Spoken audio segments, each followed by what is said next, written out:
பவுல் கொரிந்தியருக்கு எழுதின இரண்டாவது நிருபத்தினுடைய 7வது அதிகாரத்தின் முதல் வசனத்தை நம்ம போன வாரத்தில் பார்த்து நிறுத்தினோம்.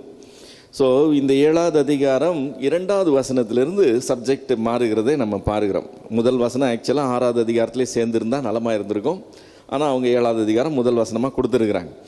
இப்போது இந்த 7வது அதிகாரத்தில் நம்ம இந்த 2வது வசனத்திலேருந்து நம்ம பார்க்குறது ஆரம்பிக்கும் முன்னாடி பவுல் கொரிந்தியர்கிட்ட பேசும்போது அந்த ரிலேஷன்ஷிப் இருக்குது பாருங்கள். அவங்க இவன் மேலே காட்டுகிற அன்பு பரிவு எப்படி இருக்குது, இவன் அவங்க மேலே காட்டுகிற அன்பு பரிவு எப்படி இருக்குது, அது எப்படி இருக்குது. பவுலும் பவுலை சார்ந்தவங்களும் அதிகமான அன்பும் பரிவும் காட்டுறாங்க. ஆனால் கொரிந்தியர் அதுக்கேற்ற மாதிரி ரெஸ்பாண்ட் பண்ண மாட்டேன்றாங்கன்னு ஒரு குறை பவுலுக்கு இருந்தது. அதை நம்ம முந்தின அதிகாரத்தில் பார்த்தோம். 6வது அதிகாரம் 11லேருந்து 13 வரைக்கும் பார்த்தோம்னா 2 கொரிந்தியர் 6:11லேருந்து 13 வரைக்கும், கொரிந்தியரே, எங்கள் வாய் உங்களோட பேச திறந்திருக்கிறது, எங்கள் இருதயம் பூரித்திருக்கிறது, எங்கள் உள்ளம் உங்களை குறித்து நெருக்கமடையவில்லை, உங்கள் உள்ளமே எங்களை குறித்து நெருக்கமடைந்திருக்கிறது. ஆதலால் அதற்கு பதிலீடாக நீங்களும் பூரிப்பாகுங்கள் என்று பிள்ளைகளுக்கு சொல்லுகிறது போல உங்களுக்கு சொல்லுகிறேன் அப்படின்னு சொல்லி வருத்தப்பட்டதை நம்ம பார்த்தோம். அதே காரியத்தை இந்த 2வது 3வது வசனத்தில் இன்னொரு முறை சொல்கிறத பார்க்கிறோம். 7வது அதிகாரம் 2வது 3வது வசனத்தில், எங்களுக்கு இடம் கொடுங்கள், நாங்கள் ஒருவனுக்கும் அநியாயம் செய்யவில்லை, ஒருவனையும் கெடுக்கவில்லை, ஒருவனையும் வஞ்சிக்கவில்லை. உங்களை குற்றவாளிகளாக்கும் பொருட்டு நான் அப்படி சொல்லுகிறதில்லை. முன்னே நான் சொன்னபடி உங்களுடனே கூட சாகவும் கூட பிழைத்திருக்கவும் தக்கதாக எங்கள் இருதயங்களில் நீங்கள் இருக்கிறீர்களே அப்படின்னு சொல்கிறான். பரஸ்பரமான அந்த அன்பு பரிமாற்றம் இருக்கிறது இல்லை, அது இருக்கணும், அது இருந்தால் நலமாக இருக்கும் என்கிறது பவுலினுடைய காரியமாக இருக்கு. இப்போது 4வது வசனத்திலிருந்து 7வது வசனத்துக்கு வந்தோம்னு சொன்னால் பவுல் ஒரு புதிய ஒரு காரியத்தை சொல்லுகிறான். என்னென்னா, ஆசியாவிலிருந்து இவங்க இந்த பகுதிக்கு வர்றாங்க ஊழியத்துக்கு. இந்த 3வது ஊழிய பிரயாணத்தினுடைய பகுதியாக அவங்க கிரேக்க நாடுகளில், அதாவது மக்கதோனியா மற்றும் அகாயா பிரதேசங்களுக்கு வர்றாங்க. அப்படி வந்து ஊழியம் செய்யும்போது தான் பலவிதமான உபத்திரவங்களை சந்தித்ததான் இங்கே சொல்லுகிறான். 4வது வசனத்திலிருந்து, மிகுந்த தைரியத்தோட உங்களுடனே பேசுகிறேன், உங்களை குறித்து மிகவும் மேன்மை பாராட்டுகிறேன், ஆறுதலால் நிறைந்திருக்கிறேன், எங்களுக்கு உண்டான சகல உபத்திரவங்களிலேயும் பூரண சந்தோஷமாக இருக்கிறேன். எப்படி என்றால், நாங்கள் மக்கதோனியா நாட்டிலே வந்தபோது எங்கள் சரீரத்துக்கு இளைப்பாறுதல் ஒன்றும் இல்லாமல் எப்பக்கத்திலேயும் உபத்திரவப்பட்டோம். புறம்பே போராட்டங்களும் உள்ளே பயங்களும் இருந்தன. ஆகிலும் சிறுமைப்பட்டவர்களுக்கு ஆறுதல் செய்கிற தேவன் தீத்து வந்ததினால் எங்களுக்கு ஆறுதல் செய்தார். அவன் வந்ததினால் மாத்திரமல்ல, உங்கள் வாஞ்சையையும் உங்கள் துக்கிப்பையும் என்னை பற்றி உங்களுக்கு உண்டான பக்தி வைராக்கியத்தையும் அவன் கண்டு உங்களால் அடைந்த ஆறுதலை தெரியப்படுத்தினதுனாலும் நானும் ஆறுதல் அடைந்து அதிகமாய் சந்தோஷப்பட்டேன் அப்படின்னு சொல்லுகிறான். இப்போ என்ன சொல்லுகிறான், ஆக்சுவலாக தீத்து அங்கே வரும்போது எங்கள் சிச்சுவேஷன் எப்படி இருந்தது, நாங்கள் மிகவும் உபத்திரவப்பட்ட சிச்சுவேஷனில் இருக்கிறோம். அப்படி இருக்கும்போது தீத்து ஒரு செய்தி கொண்டு வரனா, அந்த செய்தி எங்களுக்கு சந்தோஷத்தையும் ஆறுதலையும் கொடுத்தது. ஸோ நாங்கள் கஷ்டத்தில் இருக்கும்போது இது எங்களுக்கு சந்தோஷத்தையும் ஆறுதலையும் கொடுக்குற காரியமாக இருந்தது. எது, நீங்கள் இந்த நிலையில் இருக்கிறீங்க அப்படிங்கிறத நாங்கள் கேள்விப்பட்டு அப்படின்னு சொல்லலாம். இப்போ நம்ம பார்த்தோம்னா, இவங்க இந்த கிரேக்க நாட்டு பகுதிகளில் வந்து ஊழியம் செய்ததை பற்றி லூக்கா அப்போஸ்தலர் நடபடிகளில் 20வது அதிகாரம் முதல் 3 வசனத்தில் குறிப்பிடுகிறத நம்ம பார்க்கிறோம். அப்போஸ்தலர் 20வது அதிகாரம் முதல் 3 வசனம், கலகம் அமர்ந்த பின்பு, அதாவது எபேசு பட்டணத்தில் கலகம் ஏற்பட்டது. 19வது அதிகாரம் கடைசி பகுதி ஃபுல்லாக பார்த்தோம்னு சொன்னால், அங்கே எபேசியரின் தியனாலே பெரியவள் என்று சொல்லி ஒரு பெரிய கலகம் ஏற்படுது. அந்த கலகம் எல்லாம் அமர்ந்த பின்பு பவுல் சீஷரை தன்னிடத்திற்கு வரவழைத்து வினவி கொண்டு மக்கதோனியாவுக்கு போக புறப்பட்டான். இப்போ தான் மக்கதோனியாவுக்கு வரான். இது ஆசியாவிலேருந்து அவங்க கிராஸ் ஆகி ஐரோப்பாக்குள்ளே வந்து மக்கதோனியாவுக்குள்ளே வராங்க. மக்கதோனியாவுக்கு போக புறப்பட்டான். அவன் அந்த திசைகளில் சுற்றி நடந்து சீஷர்களுக்கு வெகுவாய் புத்தி சொல்லி கிரேக்க தேசத்திலே சேர்ந்தான். அங்கே 3 மாதம் சஞ்சரித்த பின்பு அவன் கப்பல் வழியாய் சீரியா தேசத்துக்கு போக மனதாய் இருந்தபோது யூதர்கள் அவனுக்கு தீமை செய்யும்படி இரகசியமான யோசனை கொண்டிருந்தபடியால் மக்கதோனியா தேசத்தின் வழியாய் திரும்பி போக தீர்மானித்தான். இப்போ இந்த 3 வசனத்தில் 2 காரியம் நமக்கு தெரிய வருது. என்ன 2 காரியம் தெரிய வருது? இந்த 3வது மிஷனரி பிரயாணத்தில் அந்த கிரேக்க பகுதிகளில் பவுல் எவ்வளவு நாள் இருந்தான்? 3 மாதம் மட்டுமே இருந்தான். அந்த 3 மாதம் அந்த பக்கம் எல்லாம் சுற்றி நடந்து அவன் ஊழியம் செஞ்சான். ஆனால் உபத்திரவங்கள் பற்றி மற்ற பிரச்சனைகள் பற்றியெல்லாம் இங்கே எதுவும் விளக்கங்களோ விரிவாக எதுவும் டீட்டெயில்ஸ் இல்லை. ஆனால் அங்கே அவனுக்கு பாதுகாப்பு இன்மை இருந்தது, ஆபத்து, உயிருக்கே ஆபத்து இருந்ததுன்னு மட்டும் தெரிஞ்சுக்கிறோம். எப்படி தெரிஞ்சுக்கிறோம்? அவனுடைய ஒரிஜினல் பிளான் கொரிந்து பட்டணத்தில் இருந்து அப்படியே கப்பல் பிடிச்சு எபேஸுக்கு வந்துடணும், கடல் யாத்திரை பண்ணி எபேஸுக்கு வந்துடணுங்கிறது தான் பிளான். ஆனால் யூதர்கள் அவனுக்கு தீமை செய்கிறதுக்கு யோசனையாக இருக்கிறாங்கன்னு கேள்விப்பட்டு பிரயாண திட்டங்கள் மாற்றி அமைக்கப்படுது. அப்போ பிரயாண திட்டங்கள் மாற்றி அமைக்கப்பட்டு கடல் யாத்திரை வேண்டாம், நம்ம நிலவதி சாலை மார்க்கமாகவே போவோம் அப்படின்னு சொல்லி வந்த ரூட்லேயே திரும்ப போகிறத நம்ம பார்க்குறோம். ஸோ இந்த அளவுக்கு அவங்க பிளான்ஸை சேஞ்ச் பண்ணக்கூடிய அளவுக்கு அங்கே அவனுடைய செக்யூரிட்டிக்கு த்ரெட் இருந்ததுன்னு மட்டும் பார்க்குறோம். அதிகமான டீட்டெயில் அங்கே இல்லை. 3 மாதம் இருந்தான்னு இருக்கு. அந்த 3 மாதத்தில் அவனுக்கு த்ரெட் இருந்தது, அவ்வளோதான் தெரியுது. ஆனால் பவுல் இங்கே நமக்கு எக்ஸ்பிளைன் பண்ணி சொல்லும்போது அதிகமான டீட்டெயில் கொடுக்குறான். என்னெல்லாம் டீட்டெயில் கொடுக்குறான்? அங்கே அவனுக்கு இது இருந்தது, பேர் என்ன, இளைப்பாறுதல் இல்லையா?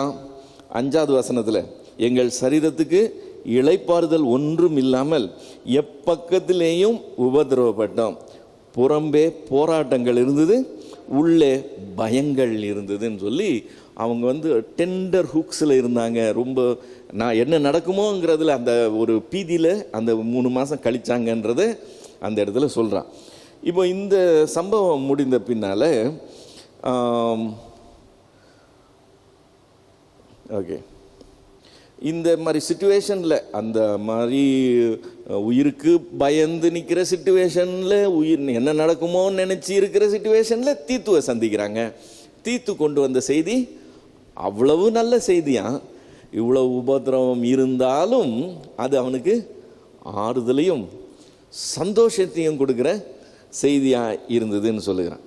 இப்போது 8வது வசனத்துக்கு வந்தோம்னு சொன்னால், ஆதலால் நான் நிருபத்தினாலே உங்களை துக்கப்படுத்தி இருந்தும் அந்த நிருபம் கொஞ்சம் பொழுதாகிலும் உங்களை துக்கப்படுத்தினது என்று கண்டு நான் மனஸ்தாபப்பட்டிருந்தும் இப்பொழுது மனஸ்தாபப்படுகிறது இல்லை. இவன் இங்கே ஒரு முக்கியமான பாயிண்ட் வருது. இவன் லெட்டர் எழுதி அனுப்புனான். அந்த லெட்டர், அந்த நிருபம், அதை வாங்கி படித்தவங்களுக்கு சந்தோஷமாக இல்லை, துக்கமாக இருந்தது. அந்த துக்கம், நான் எழுதுனதுனால உங்களுக்கு துக்கம் வந்துச்சுன்னு சொல்லி, உங்களை துக்கப்படுத்திட்டேனேன்னு சொல்லி இவனுக்கே ஃபீலிங் ஆயிடுச்சு. ஆனால் அது நல்லதை விளைவிச்சதுன்னு பார்த்து இப்போ நான் துக்கப்படுறது இல்லைன்னு சொல்கிறேன். இந்த துக்கம் என்கிற காரியம் இருக்குது பாருங்கள், அது பல வகையான துக்கம் இருக்குது. வாழ்க்கையில் துக்கத்தை யாரும் வரவேற்க மாட்டாங்க. மகிழ்ச்சி தான் எல்லாருக்கும் வேணும், சந்தோஷமாக இருக்கணும், மகிழ்ச்சியாக இருக்கணும், அதுதான் விரும்புவாங்க. யாரும் துக்கமாக இருக்கணும்னு விரும்ப மாட்டாங்க. துக்கம் வாழ்க்கையில் தவிர்க்க முடியாது, வரும். அது பலவிதமான துக்கம் இருக்குது. ஆண்டவர் சொல்லும்போது ஒரு விதமான துக்கத்தை பற்றி சொல்லி, அந்த துக்கம் அது இருந்துச்சுன்னா நீங்கள் பாக்கியவான்களாக இருப்பீங்கன்னே சொல்கிறார். துயரப்படுகிறவர்கள் பாக்கியவான்கள், அவர்கள் ஆறுதல் அடைவார்கள் என்று சொல்லி மத்தேயு 5வது அதிகாரம் 4வது வசனத்தில் நம்முடைய ஆண்டவர் சொல்கிறதை நம்ம பார்க்கிறோம். இந்த துயரப்படுகிறதே பாக்கியம்னு ஆண்டவர் சொல்கிறது நமக்கு கொஞ்சம் ஆச்சரியம். ஏன்னா பைபிளில் நம்ம துக்கமாக இருக்க சொல்லி எங்கேயும் போதனை இருக்கிற மாதிரி தெரியல. ஆக்சுவலாக பிலிப்பியர் 4:4 என்ன சொல்லுது? கர்த்தருக்குள் எப்பொழுதும் சந்தோஷமாக இருங்கள் என்று மறுபடியும் உங்களுக்கு சொல்ல. சந்தோஷமாக இருக்கிற பற்றி தான் பைபிள் பேசும். நெகேமியா 8வது அதிகாரம் 10வது வசனத்தில் பார்க்குறோம், கர்த்தருக்குள் மகிழ்ச்சியாக இருப்பதே உங்களுக்கு பலன் என்று சொல்லி. ஸோ மகிழ்ச்சி, சந்தோஷம், இதை பற்றி தான் நம்ம நிறைய வசனங்கள் இருக்குது. துக்கத்தை பற்றி இல்லை. ஆனால் ஆண்டவர் தெளிவாக சொல்கிறாரு, துயரப்படுகிறவர்கள் பாக்கியவான்கள் அப்படின்னு சொல்கிறார். இப்போ இங்கே பவுல் சொல்லும்போது நீங்கள் துக்கப்பட்டீங்க, அதனால் நான் இப்போ சந்தோஷப்படுறேன்னு சொல்கிறான். இதை நம்ம எப்படி புரிஞ்சுக்கணும்னு சொன்னால், என்ன துக்கம் ஏதுங்கிறத நம்ம கவனிக்கணும். பல விதமான துக்கங்கள் உண்டு. அதில் 2 வெரைட்டி இருக்குது. அந்த 2 வெரைட்டியும் இருக்க வேண்டியதும் அவசியமானதுமாகிய 2 வெரைட்டி. ஒன்று என்னன்னு சொன்னாக்க, நம்முடைய சொந்த பாவத்தை குறித்து நமக்கு துக்கம் இருக்கணும். இதுக்கு பேர் தேவனுக்கு ஏற்ற துக்கம்னே வசனம் சொல்லுது. நான் பாவம் செஞ்சிட்டேன்னா, நான் பாவம் செய்ததை நான் உணர்ந்து கொண்ட உடனே, ஐயோ நான் தப்பு பண்ணேன்னு உணர்ந்து கொண்ட உடனே துணிவு வரக்கூடாது. யார் செய்யலை, இப்போ நான் செஞ்சது தப்புன்னு சொல்கிறேன்னு நியாயப்படுத்த ஆரம்பிக்கக்கூடாது. இதில் என்ன பெரிய குற்றம், யாருக்கு இதனால் நஷ்டம் வந்துச்சுன்னு சொல்லி பேச ஆரம்பிக்கக்கூடாது. துணிவு வரக்கூடாது. என்ன வரணும்? துக்கம் வரணும். ஐயோ தேவனுக்கு விரோதமாக நான் பாவம் செஞ்சேனேன்னு துக்கம் வரணும். இந்த துக்கம் தேவனுக்கு ஏற்ற துக்கம்னு சொல்லி வேதம் சொல்லுது. அதே சமயத்தில் எனக்கு அந்த பாவத்தை சுட்டி காட்டினாங்க பாருங்க, அவங்க மேலே துக்கம் வந்துச்சுன்னு வச்சுன்னா அதுக்கு பேர் லௌகீக துக்கம். அவங்க என்னை எப்படி குறை சொல்லலாம், அவங்க ரொம்ப உத்தமமா என்னை பற்றி பேச வந்துட்டாங்க அப்படின்னு அவங்க மேலே நம்ம மனசு கஷ்டப்பட ஆரம்பித்தோம்னா அது என்ன துக்கமா? லௌகீக துக்கம். இப்போ பவுல் கொரிந்தியரில் அவங்க தப்பு பண்ணாங்க. தப்பு பண்ணதுனால அந்த நிருபம் எழுத வேண்டியதாக இருந்துச்சு. இப்போ அந்த நிருபத்தை எழுதி அதை அவங்க வாங்கி படிக்கும்போது பவுல் மேலே அவங்களுக்கு மனஸ்தாபம் வந்திருந்ததுன்னா அது என்ன துக்கம்? லௌகீக துக்கம். அவங்களுக்கு பவுல் மேலே துக்கம் வரல, தாங்க தப்பு பண்ணோமேன்னு துக்கம் வந்தது. அதனால் அது தேவனுக்கு துக்கம். நம்ம பைபிளில் இன்னும் கூட எக்ஸாம்பிள் பார்க்கணும்னு சொன்னால், பலமுள்ளவனுக்கு ஆகிலும் பலனற்றவனுக்கு ஆகிலும் உதவி செய்கிறது லேசான காரியம்னு ஒருத்தன் சொன்னான். அவன் யாரு? யூதாவின் ராஜாவாகிய ஆசா. ஓகே, இதை நம்ம நாளாகமம் புஸ்தகம் 14வது அதிகாரத்தில் பார்க்குறோம். 2 நாளாகமும் 14வது அதிகாரத்தில் பார்க்கலாம். இப்போ 2 நாளாகமும் 14வது அதிகாரம் 9லேருந்து 15 வரைக்கும் ஒரு சம்பவம். என்ன சம்பவம்னா, ஆசா கிட்ட இருக்கிற படைபலத்தை விட 2 மடங்கு படைபலம் உள்ள சத்ரு வர. இப்போ ஆசா அந்த யுத்தத்துக்கு போகும்போது ஹோப்பே கிடையாது, அவனை ஜெயிக்கவே முடியாது. அப்படி இருந்த சூழ்நிலையில் அவன் கர்த்தரை நோக்கி பார்க்கிறான், அந்த ஜெபம் பண்ணுறான். ஆண்டவரே, பலமுள்ளவனுக்காகிலும் பலனற்றவர்களுக்காகிலும் உதவி செய்கிறது உமக்கு லேசான காரியம் ஆண்டவரேன்னு ஜெபம் பண்ணா, கர்த்தர் தன்னை நம்பினவங்களை கைவிட மாட்டாருங்கிறத காண்பிக்கிறதுக்காக அவரே யுத்தம் செய்கிறார். அவரே யுத்தம் செய்து பெரிய வெற்றியை காண்றாங்க. இதை அனுபவித்த ஆசா கொஞ்ச நாள் கழித்து அவனுக்கு வேறு திசையிலேருந்து பிரச்சனை வருது. முதல்ல வந்தப்போ தெற்குலேருந்து பிரச்சனை வந்துச்சு, இப்போ பிரச்சனை வடக்குலேருந்து வருது. இந்த பிரச்சனையில் மறுபடியும் கர்த்தரை சார்ந்து கொண்டு நிற்காம அவன் தன்னுடைய அரசியல் சாதுரியத்தை பயன்படுத்தி தன் சத்ருவுக்கு சத்ருவாக இருக்கிறவனை தனக்கு சிநேகிதன் ஆக்கி கொண்டு அவனுக்கு காசு கொடுத்து அவன் மூலமாக இவனை அடித்து அதனால் இவன் ஒரு வெற்றியை பெறுகிறான். அந்த குழப்ப சூழ்நிலையிலேருந்து அவன் வெளியே வந்துடுறான். அப்போது கர்த்தர் ஒரு தீர்க்கதரிசி அவன் இடத்துல அனுப்பிச்சு, போன தடவை அந்த எத்தியோப்பியரும் லூபியரும் அவ்வளோ பெரிய கூட்டமாக வந்தப்போ உனக்கு கர்த்தர் விஜயத்தை கொடுத்தார்ல, இப்போ இந்த கூட்டம் எழும்பி வரும்போது நீனு கர்த்தரை சார்ந்து இல்லாமல் அசிரியரை சார்ந்து இருந்ததுனால அவங்களுடைய சேனையும் இப்போ உன் கைக்கு தப்பி போயிடுச்சு. நீ கத்தரை சார்ந்திருந்தனா இவனை மட்டும் இல்லை, இவனை சேர்ந்து அவனையும் சேர்த்து ஆண்டவர் அடிச்சிருப்பார். இப்போ அவங்கள எல்லாத்தையும் மிஸ் பண்ணிட்டேன். நீ கத்தரை சாராமல் போனதுனால இது முதல் உனக்கு யுத்தம் நேரிடும்னு சொல்லி தீர்க்கதரிசி மூலமாக சொல்கிறார். இப்போ ஆசா, ஐயோ நான் தப்பு பண்ணிட்டேனே, எனக்கு எப்படி அது மூளை வேலை செய்யாமல் போச்சுன்னு சொல்லலை. அதுக்கு பதிலாக அந்த தீர்க்கதரிசி மேலே கடும் கோபம் வந்து தான் அவனை தூக்கி ஜெயிலில் போட்டான். இப்போ இந்த துக்கத்துக்கு பேர் என்னது? லௌகீக துக்கம். தாவீது ராஜாவும் ஒரு தப்பு பண்ணுறான். அந்த தப்பை சுட்டி காட்டுறதுக்கு ஆண்டவர் நாத்தான் என்கிற தீர்க்கதரிசியை அனுப்புகிறார். அந்த தீர்க்கதரிசி வந்தும் இதே மாதிரி வார்த்தைகளை தான் சொல்கிறான். நீ கர்த்தருக்கு விரோதமாக செஞ்ச, கர்த்தருடைய சத்துருக்களுடைய பார்வையில் நீ கர்த்தருடைய நாமத்தை இப்படி பண்ணிட்ட, அதனால உன்னுடைய குடும்பத்தில் இனிமேல் இப்படி நடக்கும்னு சாப வார்த்தைகளை சொல்கிறான். இப்போ தாவீது அந்த காத் என்கிற தீர்க்கதரிசியை தூக்கி ஜெயிலில் போடல. தாவீதுக்கு துக்கம் வந்தது. அவன் 51வது சங்கீதத்தை பாடணும். அந்த 51வது சங்கீதத்தில் முதல் 4 வசனத்தில் நான் தப்பு பண்ண ஆண்டவரே, இது என்னுடைய பாவம், நான் என்னன்னு சொல்லி 4 வசனத்தில் 12 தடவை அதை ஓன் பண்ணி தன் மிஸ்டேக்குன்னு அறிக்கை எடுக்கிறத நம்ம பார்க்க முடியும். இப்போ இந்த துக்கம் என்ன துக்கம்? தேவனுக்கு ஏற்ற துக்கம். ஸோ 2 விதமான துக்கம் நம்ம பட முடியும். ஒன்று தான் தேவனுக்கு ஏற்றது, அடுத்தது லௌகீக துக்கம். ஸோ இந்த துக்கம் நம்முடைய பாவங்கள் நிமித்தம் நாம் கொள்ளுகிற துக்கம். ஸோ இது நம்ம ஒவ்வொருவருக்கும் இருக்க வேண்டியது அவசியமான ஒன்று.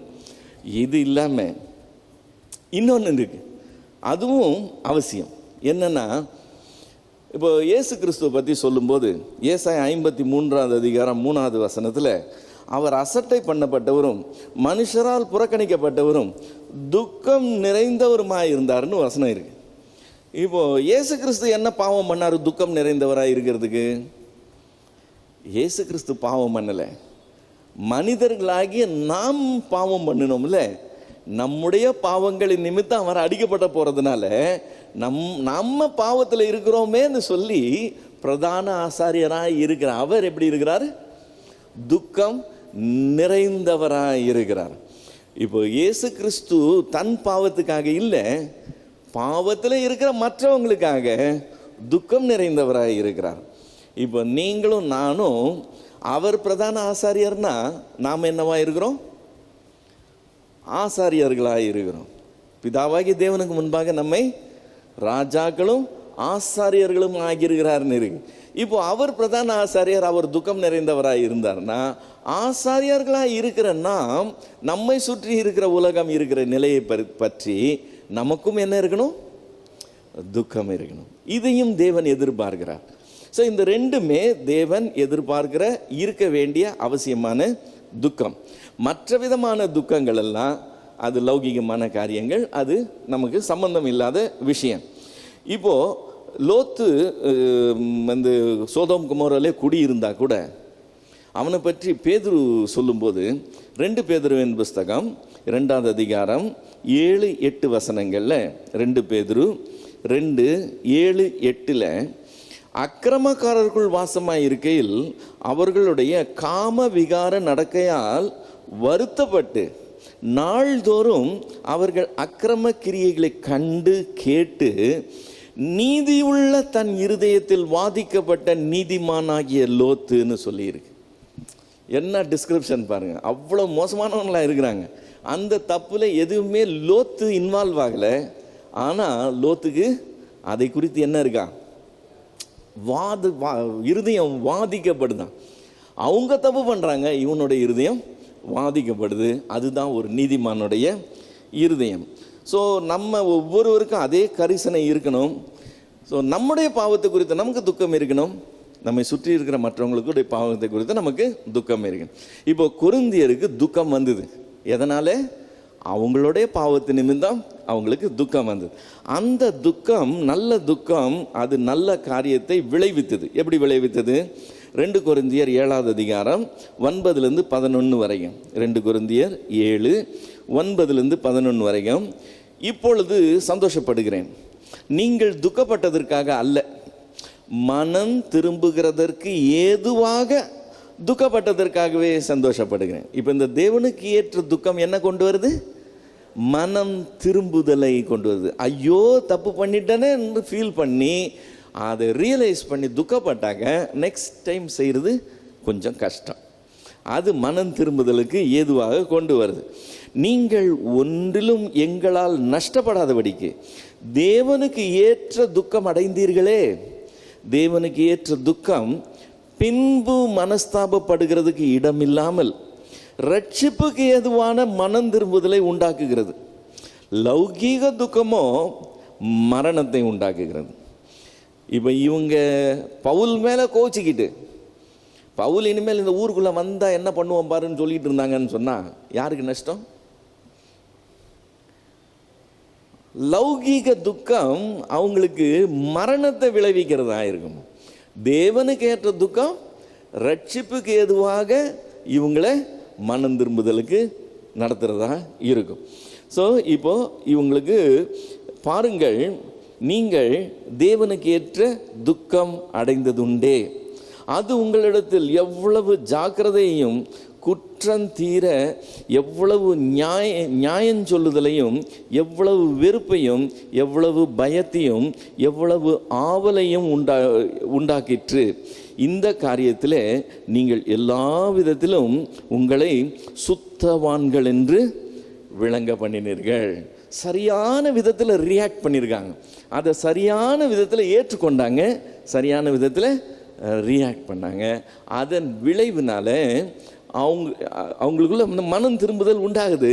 அது இந்த ஊழியக்காரனுக்கு சந்தோஷமும் ஆறுதலையும் கொடுக்கறதா இருந்தது. அவங்க இருக்கிற சூழ்நிலை சந்தோஷம் ஆறுதல் உள்ள சூழ்நிலை இல்லை, ஆனால் வந்த செய்தி நல்ல செய்தி. அவங்க மனம் திரும்புதலுக்கு ஏதுவாயிருக்கு. நம்ம எடுத்த முயற்சி அங்கே எஃபெக்டிவாக இருந்தது. அவன் ரொம்ப சந்தோஷப்படுகிறான். ஸோ பவுல் கொரிந்தியர்கள் துக்கப்படுத்தி எழுதினது ஒரு காரணம் இருக்குது. என்னன்னா, அவங்க மேலே அவனுக்கு அவ்வளோ அக்கறை இருந்துச்சு. அதனால தான் அவங்க கோச்சிக்கிட்டா கூட பரவாயில்லைன்னு அப்படி சூடாக எழுதி அனுப்புனது. அதை தொடர்ந்து சொல்லும்போது சொல்கிறான் 12வது வசனத்தில், ஆதலால் நான் உங்களுக்கு அப்படி எழுதியிருந்தும் அநியாயம் செய்தவன் நிமித்தமும் அல்ல, அநியாயம் செய்யப்பட்டவன் நிமித்தமும் அல்ல, தேவனுக்கு முன்பாக உங்களை குறித்து எங்களுக்கு உண்டாயிருக்கிற ஜாக்கிரதை வெளிப்படும் பொருட்டே அப்படி எழுதினேன். இவன் முகத்துக்காக அவன் முகத்துக்காக இதெல்லாம் இல்லை. தேவனுக்கு முன்னால் இது சரியா தப்பா? அப்படின்னா தேவ ஊழியக்காரனாக இருக்கிற நான் என்ன செய்யணும்? அதுக்காக தான் நான் எழுதினேன். உங்கள் மேலே எனக்கு இருந்த ஜாக்கிரதையின் நிமித்தம் நான் அதை செய்தேன்னு சொல்கிறான். ஸோ முயற்சி எடுத்தாச்சு, அது போய் கிரியை சேர்ந்தாச்சு, ரிசல்ட்டு சூப்பர் ரிசல்ட்டு. அதனால் என்ன விளையுது? ஆறுதலும் சந்தோஷமும் கிடைக்குது. 13வது வசனம், இதன் நிமித்தம் நீங்கள் ஆறுதல் அடைந்ததினாலே நாங்களும் ஆறுதல் அடைந்தோம். விசேஷமாக தீத்துவனுடைய ஆவி உங்கள் அனைவராலும் ஆறுதல் அடைந்ததினாலே அவனுக்கு உண்டான சந்தோஷத்தினாலே அதிகமாய் சந்தோஷப்பட்டோம். இப்போ தீத்துவை அங்கே அனுப்பி அந்த டெம்பரேச்சர் எப்படி இருக்குன்னு செக் பண்ணுறதுக்காக தான் போகிறதுக்கு முன்னாடி அவங்கள அனுப்புனான். இப்போ தீத்து போயிட்டு ரிசல்ட்டு கொண்டு வந்துட்டான். ஆனால் தீத்து போகிறதுக்கு முன்னாடியே கொரிந்தியரை குறித்து பவுலுக்கு ஒரு ஹோப் இருந்தது. அந்த ஹோப்பை தீத்துக்கிட்ட சொல்லியே அனுப்புகிறான். அவங்க அப்படி லேஸில் கத்தரை விட்டு விலகியோ இல்லை பாவத்திலே விழுந்து போக மாட்டாங்க, சரியாக உணர்ந்து கொள்வாங்க, நம்மளை புரிஞ்சுக்குவாங்க அப்படின்னு ஒரு ஹோப் இருந்தது. அதை அவங்ககிட்ட சொன்னா பார்த்தீங்களா, இப்போ அது ப்ரூஃப் ஆயிடுச்சு. இவன் சொன்ன மாதிரி அவங்க கர்த்தருக்குள்ளே நிற்கிறவங்களா இருக்கிறாங்க, அதை இன்னும் வளர்ந்து வரவங்களா இருக்கிறாங்கங்கிறது நிரூபணமாகுது. அதை சொல்கிறான் 14லேருந்து 16 வரைக்கும். இப்படி இருக்க உங்களுக்கு புகழ்ச்சியாய் நான் அவனுடனே சொன்ன யாதொன்றை குறித்தும் வெட்கப்பட மாட்டேன். நீங்கள் சகலத்தையும் உங்களுக்கு சத்தியமாய் சொன்னது போல, நாங்கள் சகலத்தையும் உங்களுக்கு சத்தியமாய் சொன்னது போல தீத்து உடனே நாங்கள் உங்களுக்கு புகழ்ச்சியாய் சொன்னதும் சத்தியமாக விளங்கிற்றே. மேலும் நீங்கள் எல்லாரும் கட்டளைக்கு அமைந்து பயத்தோடும் நடுக்கத்தோடும் தன்னை ஏற்றுக்கொண்டதை அவன் நினைக்கையில் அவனுடைய உள்ளம் உங்களை பற்றி அதிக அன்பாய் இருக்கிறது. ஆகையால் எல்லா விதத்திலும் உங்களை குறித்து எனக்கு திட நம்பிக்கை உண்டாயிருக்கிறது என்று சந்தோஷப்படுகிறேன் அப்படின்னு சொல்லி அந்த அதிகாரத்தை முடிக்கிறேன். இப்போ பவுலுக்கு ஒரு பெரிய ரிலீஃப். என்னது, அந்த லெட்டரை எப்படி எடுத்துக்கிட்டாங்களோ தெரியலையே, அங்கே என்ன நடந்ததோ தெரியலையே, சூழ்நிலை என்னன்னு தெரியலையே, இப்போ நம்ம போகும்போது எதை நம்ம ஃபேஸ் பண்ண போகிறோம் தெரியலையன்ற அந்த குழப்பங்கள்லாம் போய் எல்லாம் நல்லபடியாக ஆயிடுச்சு, அது நல்ல ரிசல்ட் கொடுத்துருக்குன்றது இவனுக்கு ஒரு பெரிய பூஸ்ட், இவனுடைய ஊழியத்துக்கு பெரிய ஒரு உற்சாகம் கொடுக்குற காரியமாக அமைஞ்சிருச்சு. ஸோ அதெல்லாம் சொல்லி முடிச்சிடறேன். இது 7வது அதிகாரம் முடியுது. 8வது அதிகாரம் 9வது அதிகாரம் கம்ப்ளீட்டாக வேறு சப்ஜெக்ட் பற்றி பேச ஆரம்பிக்குது. எதை பற்றி பேசுது? 8வது அதிகாரம் 9வது அதிகாரம் பணம் கலெக்ஷன் பற்றி பேச ஆரம்பிக்குது. இந்த 8வது அதிகாரம் 9வது அதிகாரத்தில் உள்ள வசனங்கள் சபையிலையும் அதிகமாய் பிரயோகப்படுத்தப்படுகிற வசனங்கள். குறிப்பாக 9வது அதிகாரத்தில் உள்ள ஒரு குறிப்பிட்ட வசனம் காணிக்கை பெட்டிகள்லையும் காணிக்கை கவர்கள்லையும் காண்பிக்கப்படுகிற வார்த்தை. ஓகே, ஸோ இந்த 8வது 9வது அதிகாரத்தில் உள்ள சப்ஜெக்டு பவுல் பணத்தை நிதியை திரட்டுகிறதற்காக எடுத்த முயற்சியில் சொல்லப்படுகிற வார்த்தைகள். அந்த வார்த்தைகளை இன்னைக்கு காணிக்கை கொடுக்க உற்சாகப்படுத்தும்படி ஜனங்கள் இடத்துல பேசும்போது இந்த வார்த்தைகள் பயன்படுத்தப்படுது. ஓகே, இப்போ நம்ம என்ன செய்ய போகிறோம்? பவுல் கலெக்ஷன் பண்ணினதுக்கும் இன்னைக்கு சபை கலெக்ஷன் பண்ணுறதும் ரெண்டும் ஒன்றா அப்படின்னு பார்க்க போகிறோம். ரெண்டும் ஒன்றுனா ஓகே, ரெண்டும் வேற வேறன்னா எப்படி வேற வேற, அது வேற இது வேறன்னா எப்படி வேற வேறன்னு பார்க்க போகிறோம். ஸோ இப்போ 8வது அதிகாரம் 9வது அதிகாரத்தை வேறு நம்ம சாதாரணமாக வாசித்தாலே நமக்கு இம்மிடியட்டாக பவுல் பேசுகிற விஷயம் வேற, இன்னைக்கு நடக்கிற விஷயம் வேறன்றது சிம்பிளாகவே தெரிஞ்சிடும். பவுல் ஊழியம் செய்யும்போது தனக்கு என்று சொல்லி கொரிந்தியர்கிட்ட 1.5 வருஷம் இருந்தான். அந்த 1.5 வருஷமாக இது காணிக்கையை வாங்கலை. அப்போஸ்தலர் 18வது அதிகாரம் முதல் 3 வசனத்தில் வந்தோம்னு சொன்னால், அவன் கொரிந்தி பட்டணத்துக்கு வந்து ஆக்கில்லா பிரிஸ்கில்லாளோட சேர்ந்து அவங்க அந்த தொழில் பண்ணதுனால இவனும் அதே தொழில் உள்ளவனால அவங்களோட சேர்ந்து அந்த தொழிலில் தான் ஈடுபட்டு சம்பாதிச்சான்னு தான் பார்க்குற மொழிய. அவன் அங்கே இருந்த 1.5 வருஷமும் அங்கே இருந்தவங்க கிட்ட தன்னுடைய செலவுக்கு தன்னுடைய ஊழியத்துக்கு என்று சொல்லி காணிக்கை நிதி வாங்கினதே இல்லை. சரி, அங்கேருந்து வெளியே வந்தாச்சுல்ல, வெளியே வந்த அப்புறமாவது அந்த சபை நம்ம ஊழியக்காரருக்கு காணிக்கை கொடுத்து அனுப்பணும்பா, அவங்க ஊழியத்துக்கு நம்ம தாங்கணும்பான்னு சொல்லி கொரிந்து சபை பணம் கொடுத்ததும் இல்லை. அவன் கொரிந்து சபைக்கிட்ட அப்படி டிமாண்ட் பண்ணதும் இல்லை. அதை நம்ம நிறைய வசனங்களில் பார்க்குறோம். 1 கொரிந்தியர் 9, 12, 15, 18, மறுபடியும் 2 கொரிந்தியர் இனிமேல் வரப்போகிறது 11வது அதிகாரம் 9வது வசனம், 12வது அதிகாரத்தில் 13, 14, 16, 17. இத்தனை இடத்துல பவுல் சொல்கிறான், நான் உங்ககிட்ட சல்லி பைசா வாங்கினதில்லை, எனக்கு நீங்கள் ஒன்றும் கொடுத்ததே கிடையாது, உங்ககிட்ட வேலை செய்கிறதுக்கு நான் மற்றவங்ககிட்ட வாங்கிட்டு இருந்தேன், என் சொந்த கையில் வேலை செஞ்சுட்டு இருந்தனோடைய நீங்கள் எனக்கு ஒன்றும் கொடுத்ததில்லைன்னு சொல்கிறேன். இப்போது பவுல் தன் ஊழியத்துக்கு தனக்கு என்று சொல்லி ஒரு நாளும் இவங்களிடத்தில் பணத்தை கேட்டதே கிடையாது. ஆனால் அப்படிப்பட்ட பவுல் அவங்கக்கிட்ட பணத்தை கொடுக்கும்படி கேட்குறது கொஞ்சம் வித்தியாசமான காரியம். இப்போ அந்த பணத்தை கொடுக்கும்படி கேட்குறது தனக்கு இல்லை, தன் ஊழியத்துக்கு இல்லை, அது முற்றிலுமாக 3வது பார்ட்டிக்கு உள்ள ஒரு தேவைக்காக இவங்களை உற்சாகப்படுத்தி நீங்கள் கொடுங்க, அது அவங்களுக்கு பிரயோஜனமாக இருக்கும்னு சொல்கிறத நம்ம பார்க்குறோம். இப்போது இந்த அன்னைக்கு அவன் நிதி திரட்டினதும் இன்னைக்கு நிதி திரட்டப்படுகிறதும் ரெண்டும் கம்ப்ளீட்டாக வேறு வேறு காரியம் என்கிறத நிரூபணம் பண்ணுறதுக்கு 4 பாயிண்ட் இருக்கு.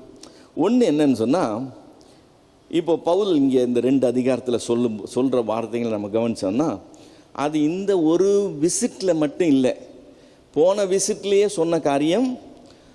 அப்படின்னா சில வருஷங்களாக இது ஆயத்தம் பண்ணுற காரியம். ஓகே, சில வருஷங்களாக ஒரு 1 அல்லது 1.5 வருஷத்துக்கு மேலே இருக்கணும். ஏன்னா போன தடவை வந்துட்டு போய் இப்போ மறுபடியும் நான் ஏற்கனவே சொன்னேன்னே நீங்கள் ரெடி பண்ணிங்களா வச்சிங்களான்னு சொல்லி செய்கிறது. ஸோ ஒரு குறிப்பிட்ட ஒரு நோக்கத்துக்காக கலெக்ட் பண்ணுறது அந்த plan more then a year prepare பண்ணி செய்கிற ஒரு விஷயம். இது once in a life time matter. ஒரே தடவை கலெக்ட் பண்ணது. ஆனால் நம்ம சபையில் நம்ம எப்படி செய்கிறோம்? வார வாரமும் உண்டு, மாதமும் உண்டு, வருஷமும் உண்டு. ஆக மொத்தம் இது ரெகுலர் அஃபேர். அது once in lifetime matter. பவுல் ஒரே தடவை தான் கலெக்ட் பண்ணான், அதுக்கப்புறம் கலெக்ஷன் பண்ணல, அதுக்கு முன்னாடியும் கலெக்ட் பண்ணல. அதனால் அது வேற, இது வேற. ஓகே, இது பாயிண்ட் நம்பர் 1. பாயிண்ட் நம்பர் 2, ஏன் கலெக்ட் பண்ணான்? ஏன் கலெக்ட் பண்ணா? பவுலுக்கு இல்லை, பவுலினுடைய ஊழிய ஸ்தாபனத்துக்காக இல்லை, பவுலினுடைய ஊழிய தேவைகளுக்காக இல்லை, பவுலினுடைய ஊழிய வளர்ச்சிக்காக இல்லை. ஏன் கலெக்ட் பண்ணா? எருசலேமில் உள்ள பரிசுத்தவான்களுக்கு தேவை இருந்தது. அந்த தேவையை பூர்த்தி செய்கிறதுக்காக பல சபைகளில் இருந்து கலெக்ட் பண்ணி அது மொத்தத்தையும் கொண்டு போய் ஹேண்ட் ஓவர் பண்ணணும்னு சொல்லி பிளான் பண்ணி அதுக்கு ஏற்ற மாதிரி திட்டம் வகுத்து அதை எப்படி நிறைவேற்றுகிறதுன்னு சொல்லி திட்டம் செய்து அதை நிறைவேற்றி முடிக்கிறாங்க. ஸோ இன்றைக்கி நம்ம கலெக்ஷன் பண்ணுறது எதுக்காக கலெக்ஷன் பண்ணுறோம்? இப்போ ஒரு ஸ்தாபனம் இருக்குதுன்னு சொன்னால் அந்த ஸ்தாபனத்தில் ஊழியர்கள் இருக்கிறாங்க. ஸோ ஊழியர்களும் சரி, அந்த ஸ்தாபனத்தில் பணிபுரிகிறவர்களுக்கும் சரி, மாதம் என்ன கொடுக்க வேண்டியிருக்கும்? ஊதியம் கொடுக்க வேண்டியிருக்கும். அந்த ஸ்தாபனத்தினுடைய கட்டடங்கள் மற்ற காரியங்கள்லாம் பராமரிக்கிறதுக்கு என்ன தேவைப்படும்? மாதம் பணம் தேவைப்படும். இப்போ இந்த ஸ்தாபனம் ஊழிய முயற்சிகள்லாம் மேற்கொள்ளும் போது போகிறதுக்கு வர்றதுக்கு ஊழியத்தின் காரியங்களை செய்கிறதுக்கு பணம் தேவைப்படும். இந்த ஸ்தாபனத்தினுடைய ஊழியம் விருத்தி அடைகிறதுக்கு, வளர்ச்சி அடைகிறதுக்கு மறுபடியும் பணம் தேவைப்படும். இப்போ பவுல் கலெக்ட் பண்ணது எதுக்காக? நம்ம கலெக்ட் பண்ணுறது எதுக்காக? கம்ப்ளீட்டாக டிஃப்ரெண்ட். அது வேற, இது வேற. ஓகே, 3வது பாயிண்ட்டு, பவுல் இந்த சேகரிப்பு பற்றி இந்த 2 முழு அதிகாரங்களை கண்டினியூஸாக எழுதுறான்ல, இதை பற்றி ரொம்ப எம்ஃபசைஸ் பண்ணி எழுதுறான். நிறையா எக்ஸாம்பிள்ஸ்லாம் சொல்லி கொடுத்து எழுதுவான். ஆனால் எங்கேயுமே தசமபாகம் என்கிற வார்த்தையே வரல. இப்போ தசமபாகம் என்கிற ஹெட்டிங்கை கொண்டு வந்துட்டா இது ஒரு கட்டாயம் என்கிற ஒரு நிலைக்கு வந்துடும். நீங்கள் கொடுத்து தான் ஆகணும், கொடுக்கலைன்னா அது குற்றம் என்கிற நிலைக்கு வந்துடும். ஆனால் நம்ம இந்த 2 அதிகாரத்தை படித்தோம்னா பவுல் கட்டாயம் என்கிற நிலையிலிருந்து இது அணுகலை. அதுக்கு பதிலாக அவங்க மனம் உவந்து விருப்பப்பட்டு அவங்களாவே முன் வந்து கொடுக்கணும் என்று சொல்லி தான் பேசிக்கிட்டே இருக்கிறான் ஒழிய எங்கேயுமே தசமபாகம் காணிக்கை என்று சொல்லி இதை ஒரு கட்டாயம் என்கிற ஆஸ்பெக்டுக்குள்ளே கொண்டு வரல. இன்றைக்கு நமக்கு காணிக்கை கலெக்ட் பண்ணும்போது வாலண்டரியாக செய்கிறத பற்றி இருக்குதா அல்லது கட்டாயத்தை பற்றி இருக்குதா? ஸோ இது வேற, அது வேற. புரியுதுங்களா? ஸோ 3 பாயிண்ட் வந்துச்சு. 4வது பாயிண்ட்டு ரொம்ப முக்கியமானது. 4வது பாயிண்ட்டு, பவுல் உற்சாகமாய் கொடுக்குறவன் இடத்தில் தேவன் பிரியமாய் இருக்கிறாருன்னு சொல்லியும் கொடுக்குறவனுக்கு கர்த்தர் பலன் கொடுக்குறாருன்னு சொல்லியும் சொல்கிறான். இன்றைக்கும் காணிக்கை வாங்குறவங்களும் அதே தான் சொல்கிறாங்க, கொடுத்தா உனக்கு பலன் இருக்குன்னு சொல்கிறாங்க. இது ஃபேக்ட், இதில் ஒன்றும் கன்டென்ஷன் கிடையாது. ஆனால் பவுல் நீ கொடுத்தனா கர்த்தர் உனக்கு பலன் தருவார்னு சொல்லும்போது உனக்கு செல்வ செழிப்பும் உன்னுடைய பண ஆசையை திருப்தி பண்ணுறதோ, உன்னுடைய பொருள் ஆசையை திருப்தி பண்ணுறதோ, உன்னை உச்சங்கொம்பில் ஏற்றி உட்கார வைக்கிறதோ கர்த்தர் செய்கிற காரியமாக எங்கேயும் ப்ராமிஸ் பண்ணவே இல்லைன்னு பாருங்கள். நீ கொடுத்தனா கர்த்தர் உனக்கு அதுக்கேற்ற மாதிரி கொடுப்பார். அப்போ நீ இன்னும் உற்சாகமாக கொடுக்க முடியும். அந்த லைனில் தான் இருக்கிறான் ஒழிய, நீ கர்த்தருக்கு கொடுத்தனா உன்னை தூக்கி மேலே வச்சிருவாரு, நீ இப்படி ஆயிடலாம் அப்படி ஆயிடலான்னு சொல்லலை. ஆனால் இன்னைக்கு எப்படி விசுவாசிகளுக்கு உள்ளத்தில் ஆழத்தில் ஓரத்தில் இருக்கிற பொருள் ஆசையை கொஞ்சம் பாலிஷ் பண்ணி நல்லா ஷைனிங்காக முன்னாடி காமிச்சு, இதுக்கு ஒரு ஷார்ட்கட் இருக்குது. நீ கர்த்தருக்கு கொடுத்தேன்னு வச்சுக்கேன், கர்த்தர் உனக்கு இதெல்லாம் கொடுத்து உன்னை இப்படியெல்லாம் ஆக்கி நீ இப்படியெல்லாம் பெரிய பாரு, நான் கூட தான் கொடுத்து இப்படியெல்லாம் ஆனேன்னு சொல்லி 4 சாட்சியை நிறுத்தி இன்னைக்கு கலெக்ஷனு பேட்டர்னே வித்தியாசம். ஸோ இது பொருளாசையும் பண ஆசையும் பொறுத்த ஒரு காரியமாய் மாறி போகுது. அதை சாட்டிஸ்ஃபை பண்ணுறதுக்கு இது ஒரு மெத்தடுன்னு சொல்லி கொண்டு போக ஆரம்பிச்சிட்டாங்க. இப்போ பவுல் செய்ததுக்கும் இன்னைக்கு செய்யப்படுகிறதுக்கும் முற்றிலும் வித்தியாசம் இந்த 4 காரணங்களின் அடிப்படையில். இப்போ பவுல் இந்த பணத்தை சேகரிக்கிற முயற்சி எடுத்து இப்படி ஒவ்வொரு சபையிலையும் போய் அவங்கள டைட் பண்ணி நீங்கள் கொடுக்கணும், நீங்கள் கொடுக்கறது நல்லது அப்படின்னு சொல்லி பண்ணுற உபதேசத்தின் நடுவில் இதையும் கொண்டு வந்து கொடுத்து இந்த பணத்தை கலெக்ட் பண்ணி அங்கே கொண்டு போய் கொடுக்கறதுக்கு இவ்வளவு முயற்சி எடுக்க வேண்டிய காரணம் என்ன? அது ரொம்ப முக்கியமான விஷயம். ஓகே, ஸோ அதனுடைய காரணம் நம்ம தெரிஞ்சுக்கிட்டோம்னா இந்த 8வது 9வது அதிகாரம் பவுல் ஏன் எழுதுறான்றதை நம்ம புரிஞ்சிக்க முடியும். சரியா? இப்போது பவுல் ஊழியம் செய்தப்போ ரோம சக்கரவர்த்தியாக இருந்தவனுடைய பேர் கிளவுதி ராயன். இல்லை, கிளவுதி ராயன். ஆங்கிலத்தில் அதுக்கு பேர் கிளாடியஸ் சீசர். கிளாடியஸ் சீசர் என்கிறவன் ரோம சக்கரவர்த்தியாக இருந்த காலத்தில் அந்த பகுதிகளில் ஏறக்குறைய ஒரு 3 வருஷ கடுமையான பஞ்சம் உண்டானது. ஓகே, தேசத்தில் பஞ்சம் வரப்போகுதுன்னு சொல்லி கர்த்தர் ஒரு தீர்க்கதரிசியை அனுப்பி திருச்சபைக்கு சொல்கிறார். இதை நம்ம அப்போஸ்தலர் 11வது அதிகாரம் 27, 28 வசனங்களில் பார்க்கிறோம். அப்போஸ்தலர் 11, 27, 28. அந்நாட்களிலே எருசலேமிலிருந்து சில தீர்க்கதரிசிகள் அந்தியோகியாவுக்கு வந்தார்கள். அவர்களில் ஒருவனாகிய அகபு என்பவன் எழுந்து உலகம் கொடிய பஞ்சம் உண்டாகும் என்று ஆவியானவராலே அறிவித்தான். அது அப்படியே கிளவுதியு ராயனுடைய நாட்களில் உண்டாயிற்று. அந்த கிளாடியஸ் சீசருடைய நாட்களில் வந்த அந்த பஞ்சத்துக்கு பேரே என்னன்னு சொன்னால் கிளாடியன் ஃபெமைன். கிளாடியன் ஃபெமைன்னே பேர் பெறுகிற அளவுக்கு அது கொடிய பஞ்சமாய் ஏறக்குறைய 3 வருஷம் அந்த ரோம உலகத்தையே அது ஒரு பெரிய ஒரு இதுக்குள்ளே கொண்டு வந்துச்சு. ரோமாபுரியில் பெரிய ரயட்ஸே நடக்கக்கூடிய அளவுக்கு, கலவரமே உண்டு பண்ணக்கூடிய அளவுக்கு அந்த பஞ்சத்தினுடைய தீவிரம் அவ்வளோ அதிகமாக இருந்தது. ஸோ இந்த பஞ்சம், இப்படி ஒரு கொடிய பஞ்சம் வரும்னு சொல்லி இங்கே சபையில் அறிவிப்பு வந்த உடனே, கர்த்தர் சொன்ன உடனே அந்த சபை செய்தது என்ன தெரியுங்களா? இம்மிடியட்டாக எருசலேமில் உள்ள சகோதரர்களுக்கு உதவி செய்கிறதுக்காக அவங்க பணம் திரட்டி அதை அங்கே இருந்த பவுலினிடமும் பர்னபாவிடம் கொடுத்து, நீங்கள் இதை கொண்டு போய் நம்முடைய சகோதரர்களுக்கு கொடுத்துட்டு வாங்கன்னு சொல்லி அனுப்புகிறாங்க. ஸோ இதை நம்ம 11வது அதிகாரம் அடுத்த வசனம் 29 ஆரம்பித்து 12வது அதிகாரம் 25வது வசனம் வரைக்கும் ஃபுல் அதிகாரத்தில் அவங்க அந்த ஊழியத்தை எப்படி நிறைவேற்றினாங்கன்னு சொல்லி நம்ம பார்க்குறோம். ஸோ இந்த கிளாடியன் ஃபெமைன் ஸ்டார்ட் ஆன உடனே இந்த சம்பவம் நடக்குது. அப்போஸ்தலர் 11, 12 சம்பவம் நடக்குது. பவுல் அப்போ ஏற்கனவே பவுல் அது வரைக்கும் இன்னும் மிஷினரி பிரயாணம் போல் 13வது அதிகாரத்துலேருந்து மிஷினரி பிரயாணம் ஸ்டார்ட் ஆகுது.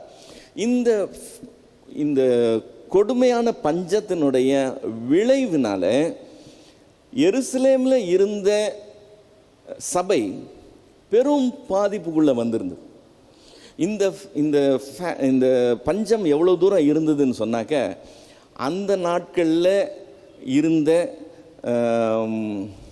வரலாற்று ஆசிரியர்கள், ஜோசிஃபியஸ் போன்ற வரலாற்று ஆசிரியர்கள் தங்களுடைய ரெக்கார்டிங்ஸில் அந்த ஃபேமின் பற்றி எழுதி வச்சுருக்காங்க, குறிப்பிட்டிருக்கிறாங்க. அந்த அளவுக்கு அது ரொம்ப அதிகமான ஒரு பஞ்சமாக இருந்தது. இப்போ இந்த பஞ்சத்தினால எருசலேமில் உள்ள சபை வெகுவாய் பாதிக்கப்பட்டது. அந்த பாதிப்பினுடைய எஃபெக்ட் தான் அப்போஸ்தலர் 15வது அதிகாரத்தில் முதல் அப்போஸ்தல மன்றம் கூடி வந்தப்போ பவுலும் தன்னை பர்னபாவும் அங்கே வந்து புறஜாதிகள் மத்தியில் தாங்கள் செய்கிற ஊழியத்தை பற்றி பேசி அவங்க அண்டர்ஸ்டாண்ட் பண்ணிக்கிட்டு, ஓகே, இதுக்கு விருத்த சேதனம் உள்ளவர்களுக்கு பேதுருவை ஏற்படுத்தின தேவன் விருத்த சேதனம் இல்லாதவர்களுக்கு பவுலுக்கு கிருபை கொடுத்துருக்கிறாருங்கிறத உணர்ந்து அவங்களுக்கு வலது கை கொடுத்து அந்த ஊழியத்தை அவங்க அப்ரூவ் பண்ணுறாங்க. அப்படி நடக்கும்போது நியாயப்பிரமாணம் ஃபுல்லாக நீங்கள் இவங்க புறஜாதியார் கை கொள்ள வேண்டியது இல்லைன்னு சொல்லி ஒரு 4 காரியம் மட்டும் சொல்லிவிட்டு அத்தோட நிற்காமல் இன்னும் ஒரு பாயிண்ட் ஆட் பண்ணி சொல்கிறாங்க. என்ன சொல்கிறாங்க? கலாத்தியர் 2வது அதிகாரம் 10வது வசனத்தில் பார்க்கிறோம். கலாத்தியர் 2:10 தரித்திரரை நினைத்து கொள்ளுங்கள்னு சொன்னாங்க. தரித்திரரை நினைத்து கொள்ளுங்க அப்படின்னு சொன்னாங்க. அதுபடி நான் ஏற்கனவே அக்கறையாக இருந்தேன், நான் அப்படி தான் செஞ்சுக்கிட்டு இருந்தேன்னு சொல்லி கலாத்தியர் 2வது அதிகாரம் 10வது வசனத்தில் சொல்கிறான். ஏன் சொல்கிறான்? அப்போஸ்தலர் 11:12 அவங்க அப்படி தான் அதை கொண்டு வந்து கொடுத்து தரித்திரரை நினைச்சு தான் செஞ்சாங்க. ஸோ இப்போ தரித்திரரை நினைத்து கொள்ளும்படி அப்போஸ்தலர் 15வது அதிகாரத்துலேயும் சொல்கிறாங்கன்னு சொன்னால், பவுல் ஒரு அப்போஸ்தல பயணம் போயிட்டு வந்த மிஷனரி பிரயாணம் போயிட்டு வந்த பிறகும் அந்த பஞ்சத்தினுடைய கொடுமையில் எருசலேமில் இருந்த சபை பாதிக்கப்பட்ட நிலையில் இருந்தது. இப்போ எருசலேமில் உள்ள சபை ஏன் அப்படி பாதிப்புக்குள்ளே வரணும்? மற்ற இடத்துல உள்ளவங்கெல்லாம் அந்த அளவுக்கு பாதிப்புள்ள வரல, ஏன் இவங்க மட்டும் பாதிப்புக்குள்ளே வந்தாங்கன்னா, இவங்க அத்தனை பேரும் யூதர். ஓகே, யூதர்களாக இருக்கிறவங்கள விசுவாசத்துக்குள்ளே வராத யூதர்கள் பலமாக எதிர்த்ததுனால அவங்களுக்கு உபத்திரவம் வந்தது.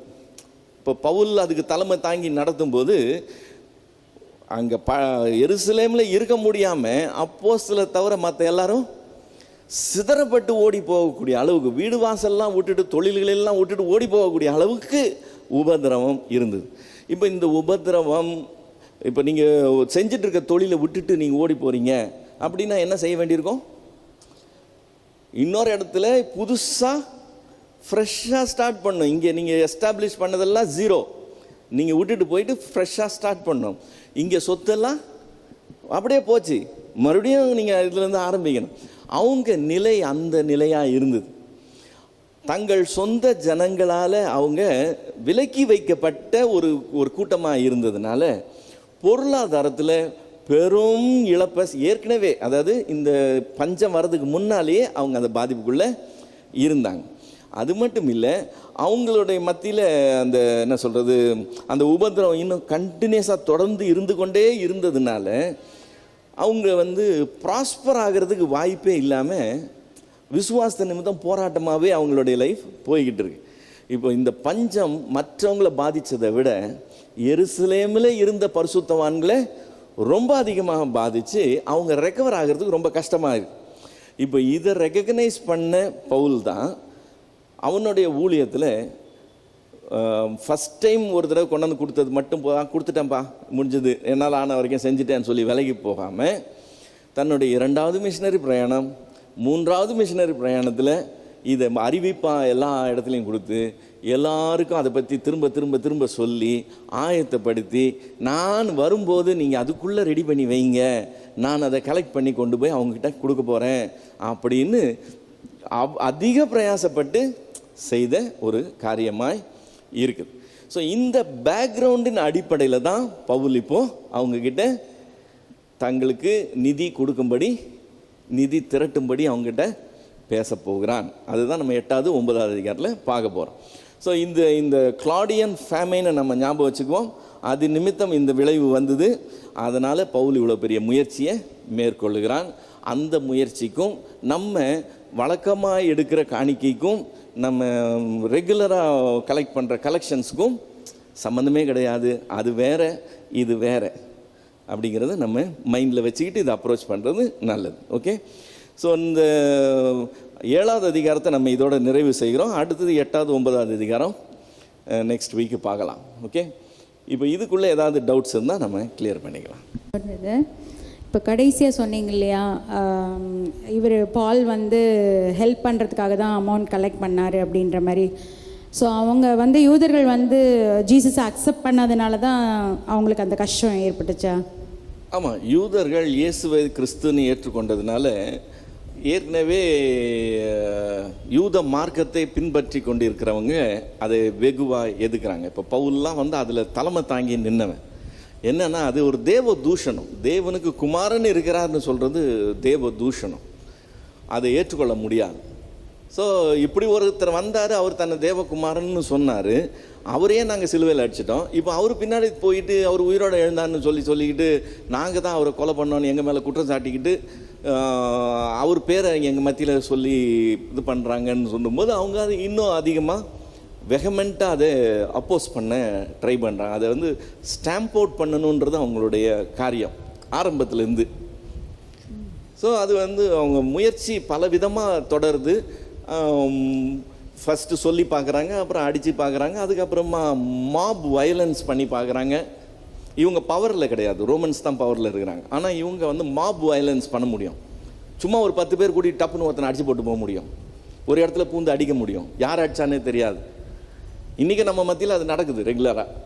அது அந்த மாப் வயலன்ஸை மெஜாரிட்டி இருக்கிறவங்க பண்ணுவாங்க.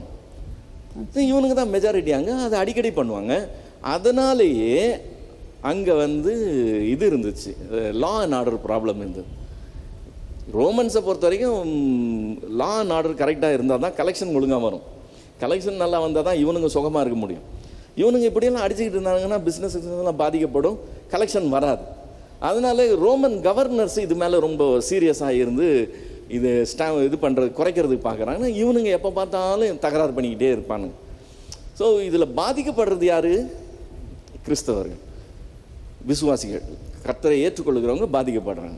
யூதர்கள்லையும் ஏற்றுக்கொண்டவர்கள், யூதர்கள்லேருந்து தான் ஏற்றுக்கொள்ளுகிறாங்க, அவங்க தான் பாதிக்கப்படுறாங்க. மற்றவங்களை பற்றி இவங்களுக்கு கவலை கிடையாது. யூதர்கள்லேருந்து ஏற்றுக்கொண்டவங்களே இவங்க அதிகமாக டார்கெட் பண்ணுறாங்க.